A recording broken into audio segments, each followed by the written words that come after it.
It's another beautiful morning here on the farm, and today we're going to learn something new. Joao's here and he's going to teach us how to plant potatoes.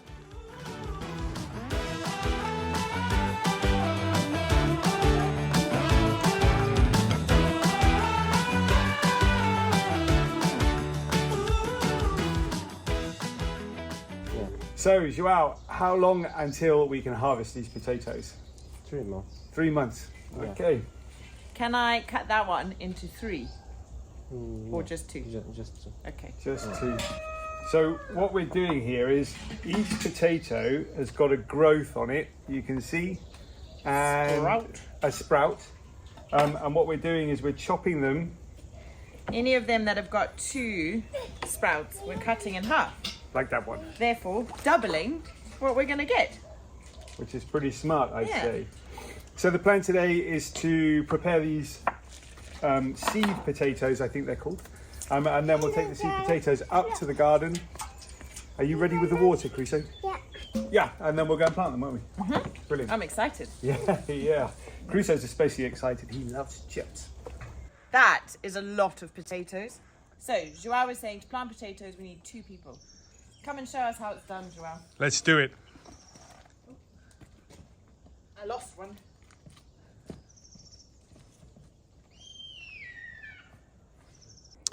So, like with all things planting, my feeling on it always is you just stick it in the ground and wait a little bit, give it some water, some sunshine, and eventually it will sprout. But of course, if you want to get something that looks fabulous, if you want to get a huge yield, or the world's largest tomato, for example, or the world's largest yield of potatoes, I suppose there's a proper technique for doing it. So that's why we've got Joao here with us today.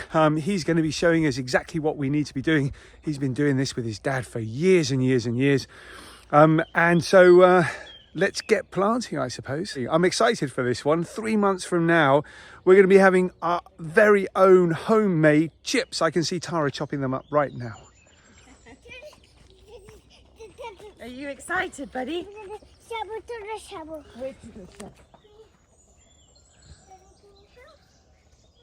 Have you ever seen us be so organised with trowels before? Yeah.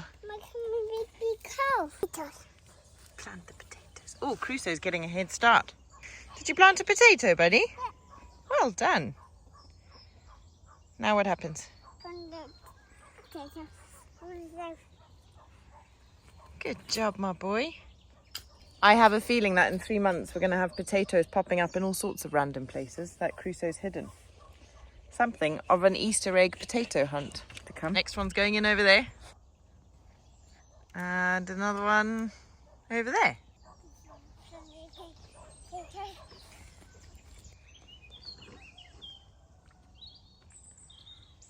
Along our very organised pathways, my darling. I know, I think the bamboo can go now, can't it? Yeah, I think it can. Cheers. Thanks, Joao. Right.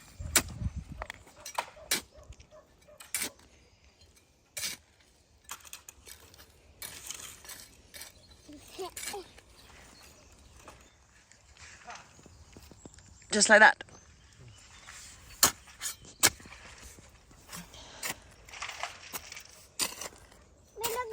Ah, I see. And then another one. Yeah. Okay. Did you plant a potato? Well done, buddy. Okay, I love this system. So as you can see, Joao's taking the soil from that hole, covering that potato, and we're going to go down the line. Awesome. Oh, brilliant. And that's it. Love it. Let's do it. It takes 2. You throw that one in. Well done.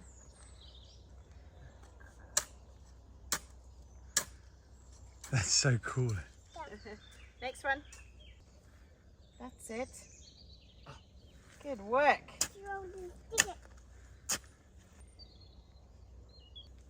Okay, there you go. Put it in. Good job.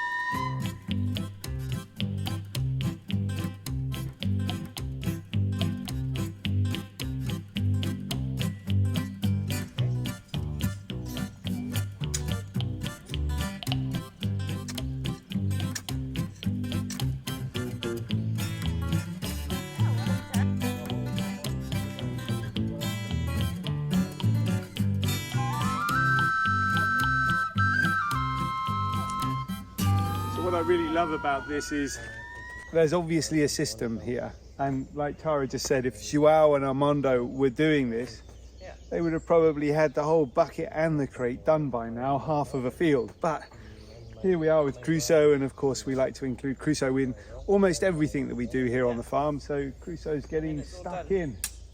It's a great way for him to learn about stuff too, where food comes from and how it grows, and the patience of waiting for that food to come out of the ground. We'll come up here now every day and have a look and watch, see them sprout, see things come up. Be a really interesting next 3 months.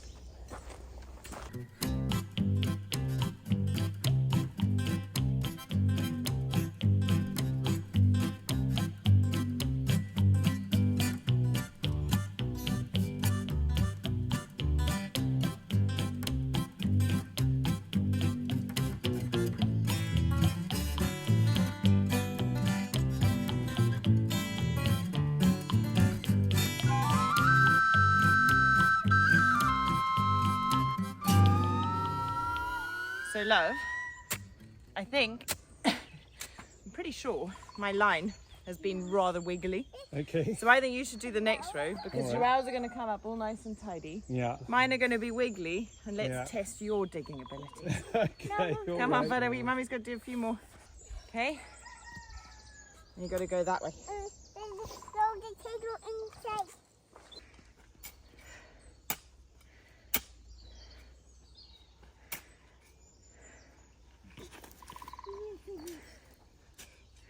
How am I doing it? Gosh, love. Am I better at planting potatoes than you?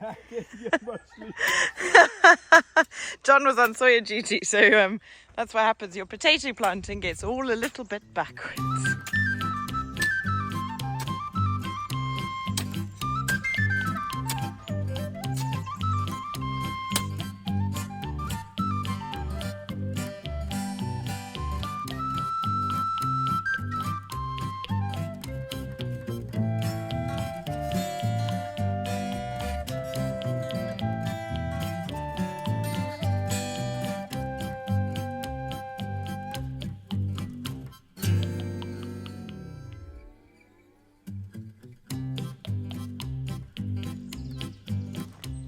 So there you have it. Our first field of potatoes is in the ground, and in 3 months' time we'll be harvesting our very first potatoes.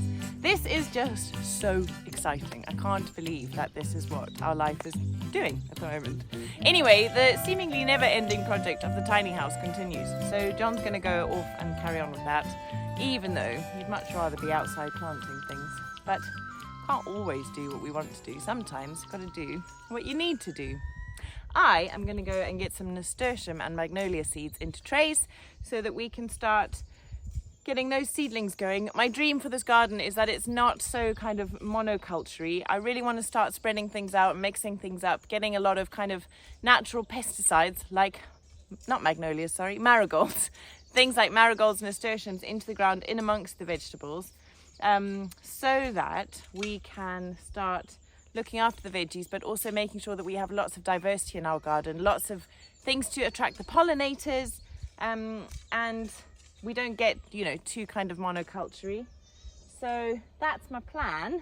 But like John said, because I had this dream, you know, I was like, oh, we're going to the market, we'll get loads of lavender bushes, we'll get loads of flowers to plant in amongst the veggies, but everything we plant in here needs water.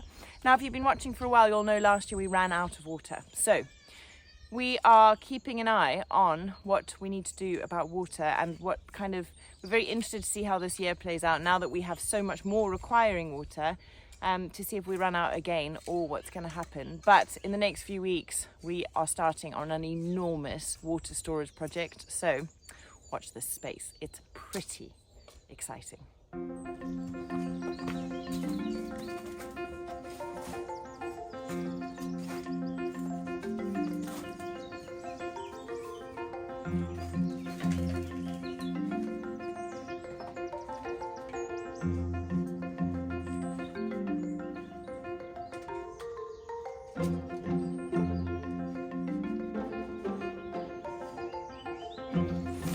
I know a lot of you watch from Southern Africa and South Africa. These marigold seeds just remind me so much of blackjacks. wonder if they're the same family. I don't actually know how to plant those properly. Gonna have to do a bit of Googling.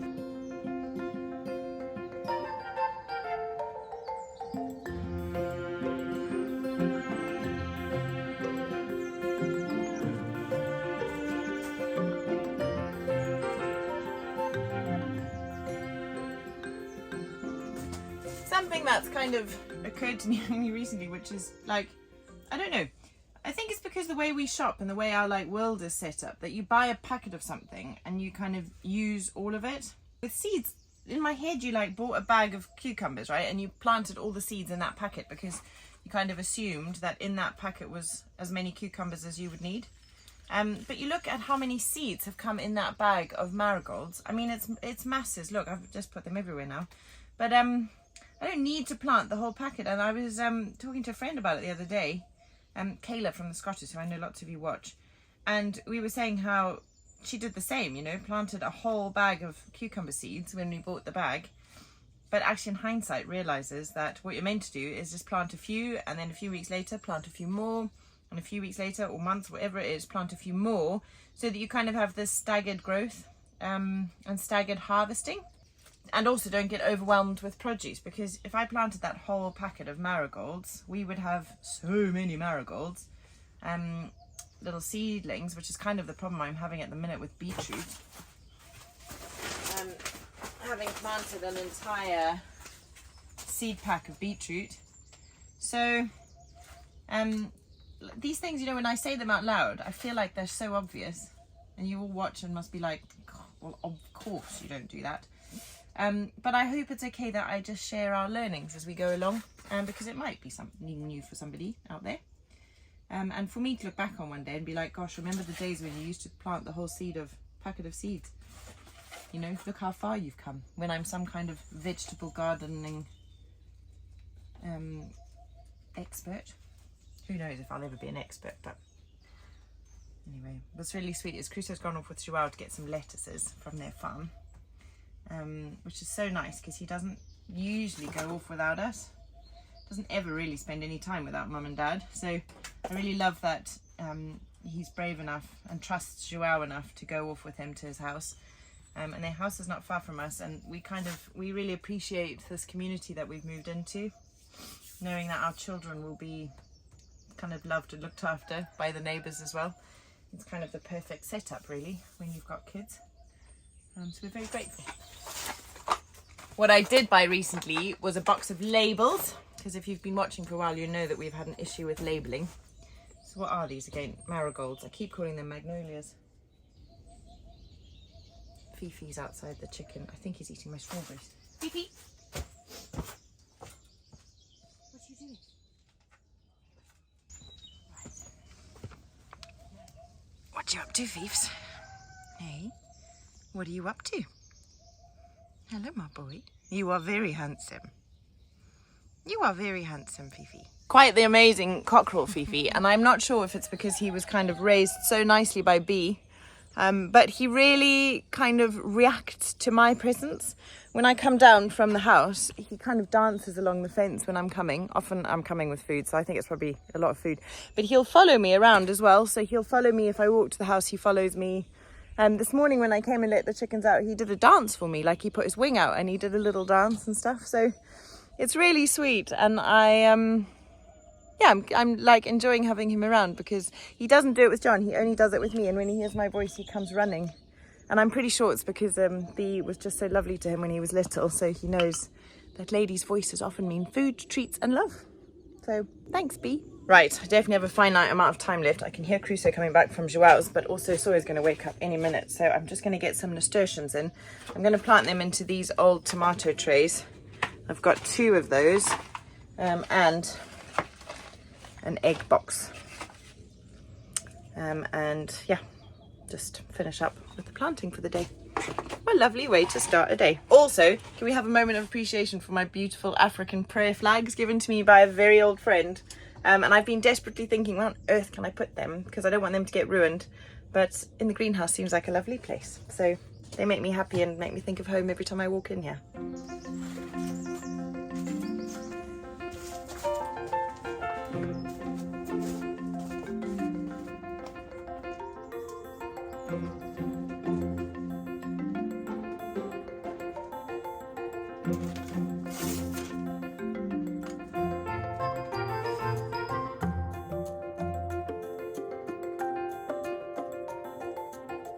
Hi, thieves.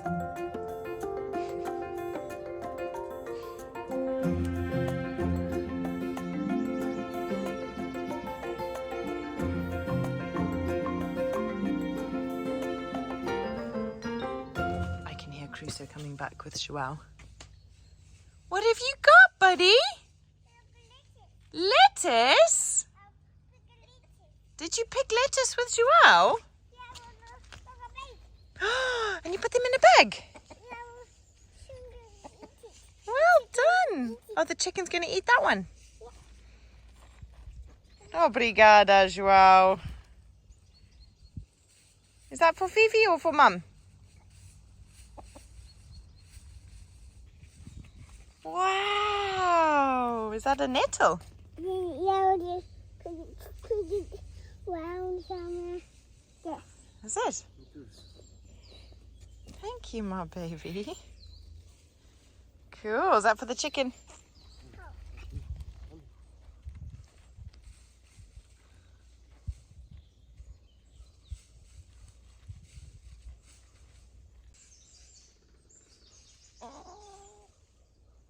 They will never be the words to express how happy all of this makes me. Honestly, my heart feels so full and so content. We are unbelievably fortunate, and I will never ever take that for granted. Right, I can hear Mr. Sawyer awake in his buggy on the other side, down there, a little bit further down. Oh, he's with his dad. There you go, Sawyer's with his dad. And John is busy back in the tiny house. So let's go and catch up and see how things are going over there.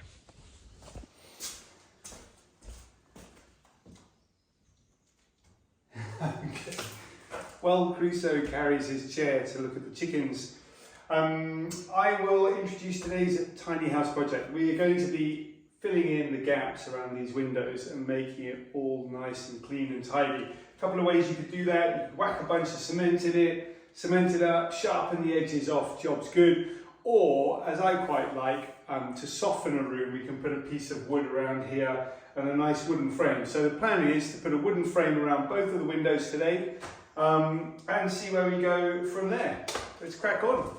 All right, so the first thing I'm going to want to do is chop this piece of wood up. Basically, I bought a big, this is 20 euros, this plank of wood. 20 euros, pretty cheap, I reckon. The windowsill and the frame on the inside of the window, that's 15 centimeters. So I'm just going to cut a bunch of strips off of this piece of wood. Yeah, and once we've done that, we'll be able to cut them into the lengths and then sort of stick them in place around the window. Just going to go and check on Crusoe though before I do that, make sure he's okay.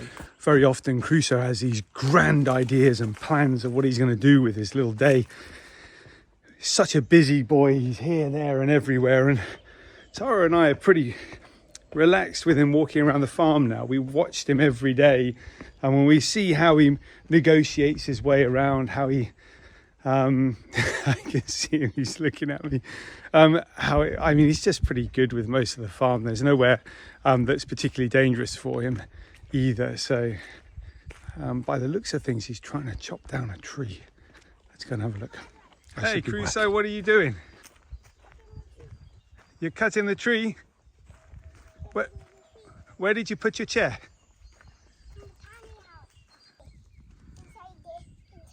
What's in there? It's a tiny house.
what's coming, buddy? Come see! Quick, quick, quick!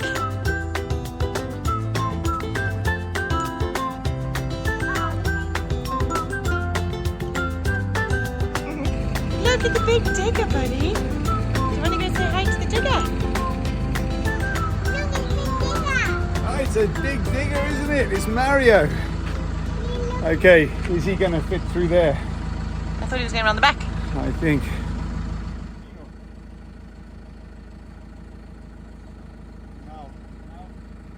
I am genuinely not exaggerating when I say that the arrival of Mario's digger on the farm today is probably, well, the most significant arrival of Mario's digger on the farm ever. And that's saying something, when once upon a time he came and got our bamboo problem under control. But today we start on our water storage management and our kind of eternal dream of having a wild swimming pool on the farm. So, first things first, we've got to figure out how on earth to get his digger down to the very lowest terrace on our property. And then, let the games begin. So, we also thought Mario was coming at 8:30. Turns out he's here at 8, which means Crusoe is still in his jammies. But that never stopped a little boy from getting excited about a digger. Push me down. What's outside? Do you want to go look at the digger? Come on then. Touch. You're going to touch the digger. Wow. Hey. Crusoe, did you touch the digger? Did you say hello, digger? No. So, what's the verdict? Yeah, he's going to take it over the top. Okay. It's going to be a pretty hectic journey for him. Is it? Yeah, but it's not fitting through the front gate, so Okay. I've got to move the car out of the way. And then it'll be, well, up to Mario's skill to get him over the hill and around the back. And then he's got to dig a ramp to get to where he needs to be. So, Oh, wow. yeah. Exciting day. That's job number 1.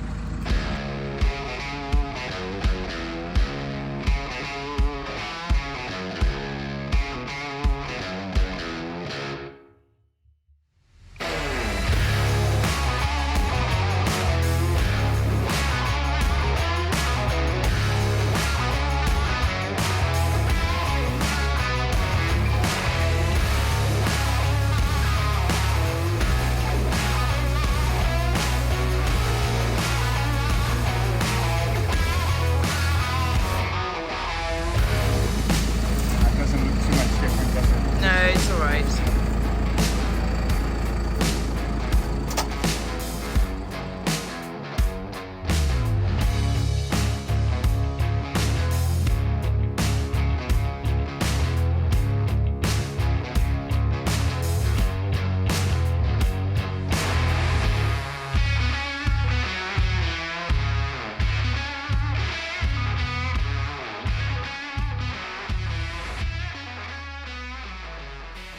Long time ago, traveling through Kazakhstan, I remember trying to put a 6-wheel drive Land Rover Defender on the back of a tow truck because the Land Rover had broken.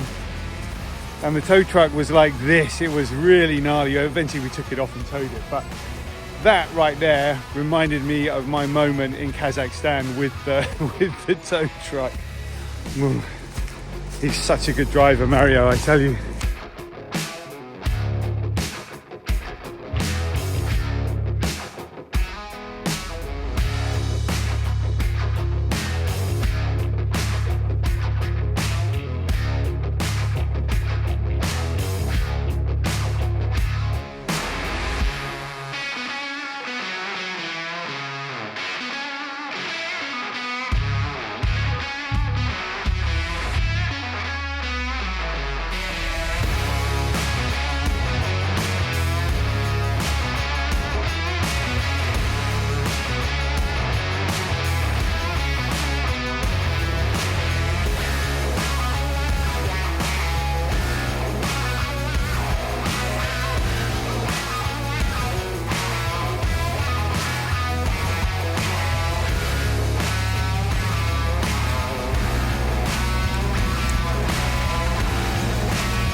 cheese tofu. Yeah. What did you bring for Dad?